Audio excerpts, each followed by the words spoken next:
So today we're going to do something a little different. We are going to reverse engineer a very complex personality structure, antisocial personality disorder.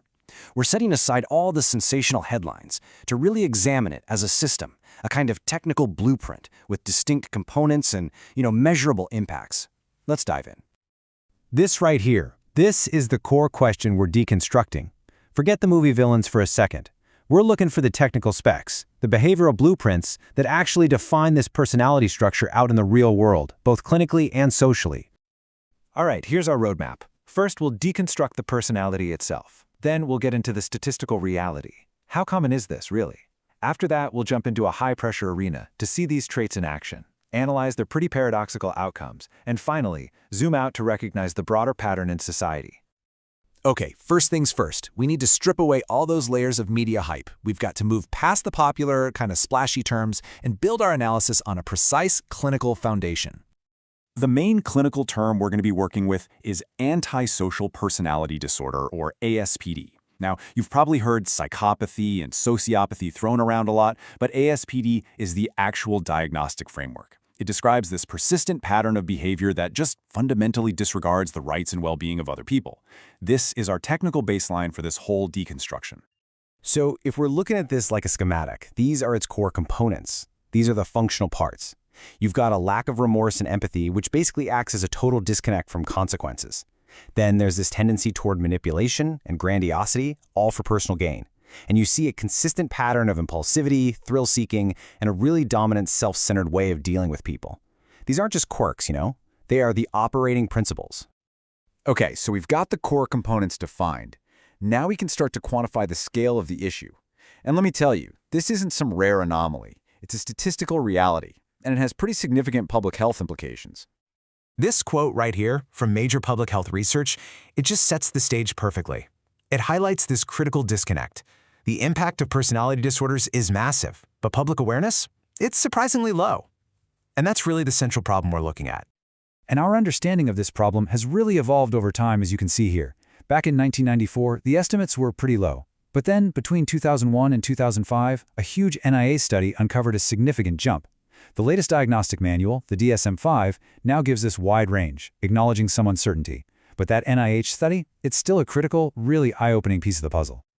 And this is where you can really see that data shock. I mean, look at that. The big NIH study found a prevalence of 5.5% in males and 1.9% in females. That's a huge jump from the older estimates. What this suggests is that ASPD is way more common than we used to think, which recasts it from a fringe issue to a widespread public health concern. Now, to really get how these traits function out in the wild, we need a high-pressure environment, a place where they're not only tested, but sometimes even rewarded. And that brings us to the world of competitive sports. It's a perfect laboratory for our analysis. So why sports? Well, because it's an arena where traits that are totally destructive in one context can be seen as beneficial in another. Think about it. Grandiosity, dominance, aggression. These core components from our schematic are often just reframed as hyper-competitiveness, a desirable quality for an elite athlete who's driven to win no matter the cost. Let's break this down, starting with the athletes themselves. Research links these traits to a win-at-all-costs mentality. That means more athletic aggression and even positive attitudes toward cheating and doping. But here's the paradox, and this is fascinating. The same traits are actually negatively correlated with what psychologists call mental toughness. It kind of suggests a brittle foundation hiding underneath that aggressive exterior. And this analysis goes way beyond the individual. In world-class coaching, these same traits can show up. And what's more important, studies show that aggression and anger can become shared characteristics between an athlete and coach. It creates this feedback loop that can just escalate negative behaviors, including the decision to use performance-enhancing drugs. And the pattern even applies to the people in the stands. For some spectators, higher scores on psychopathy scales actually correlate with being more attracted to the violent parts of a sport, being more likely to join in on crowd aggression, and just being less sensitive to the violence they're watching. It's a complete system, from the field all the way to the fans. So all this brings us to the core paradox of our subject. How can a set of traits that causes so much harm also, in some situations, lead to success? This is where the blueprint gets really complex. There's this concept called successful psychopathy. It's definitely debated, but it's a crucial idea.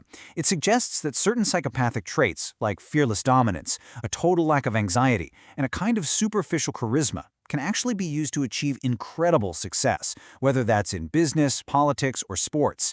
The individual gets the benefit, even if society ends up paying the price.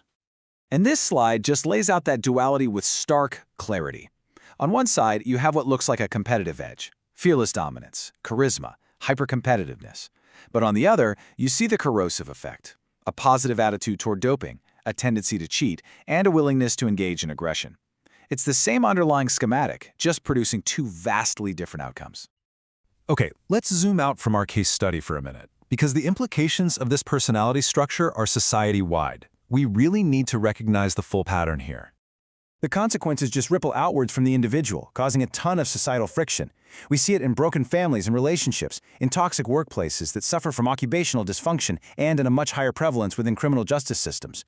And all of this adds up to a substantial and often hidden burden on public health. And this brings us full circle right back to the statement that defines the scale of this whole challenge. This isn't just about understanding a personality type. It's about recognizing a major and largely unaddressed public health issue that affects families, workplaces, and entire communities. So we'll end with this question. We've deconstructed the blueprint of antisocial personality disorder. We've seen its components, we've analyzed its paradoxical outcomes.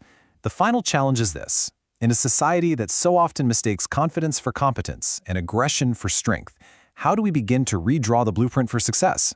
It's a question worth considering, not just for understanding this complex disorder, but for building a better society for all of us.